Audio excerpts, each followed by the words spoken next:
मिट्टी खंडित मूर्ति का क्या करें? ये बहुत अच्छा प्रश्न है। बहुत सारे लोगों के मन में ये जिज्ञासा रहती है।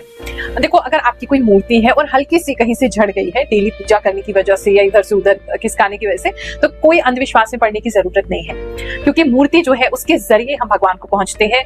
मूर्ति एक कंसंट्रेशन का तरीका है जिससे हम उस ईश्वर से एक होते हैं। लेकिन हाँ, अगर मूर्ति बहुत पुरानी हो गई है, बिल्कुल खंडित हो गई है, तो उसका क्या करना है मैं आपको बता दूं। देखो, पहले तो मिट्टी की मूर्तियां होती थी, या आपकी मूर्ति अगर मिट्टी की है तो सिंपली आप उसे किसी भी नदी, सरोवर, तालाब में आप उसको डाल सकते हैं, प्रवाह कर सकते हैं, वो मिट्टी जो है नीचे मिट्टी में मिल जाएगी। लेकिन प्रॉब्लम ये है कि अब जो मूर्तियां बन रही है वो कहीं ना कहीं प्लास्टर ऑफ पेरिस की है, और ऊपर से उस पर पक्की कलर लगा देते हैं, इतना डेकोरेशन कर देते हैं, उन्हें कपड़े पहना देते हैं, उन्हें मोती लगा देते हैं, उनको हीरे वीरे चिपका देते हैं। अब प्रॉब्लम ये है कि ये सारी चीजें अगर ऐसे ही आप विसर्जित करेंगे तो वो कभी भी डिसॉल्व नहीं होंगी ये चीजें, और जहाँ के जो मरीन प्लांट्स हैं या जो जितने भी मरीन एनिमल्स हैं जो समुद्र में रहते हैं, पानी में रहते हैं, नदियों में रहते हैं, उनके लिए खतरा बनती है। तो सबसे पहले तो उन चीजों को निकाल लीजिए जो भी ऊपर का है।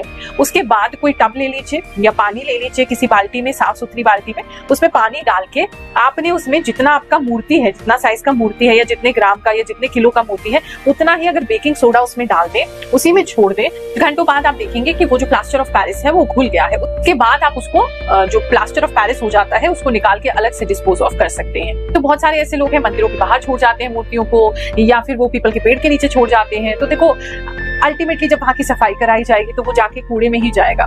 तो उससे क्या है कि उनका हम और ज्यादा अनादर कर रहे हैं। तो अपने घर में ही ये प्रयोग कर लें तो ज्यादा हित कर रहेगा।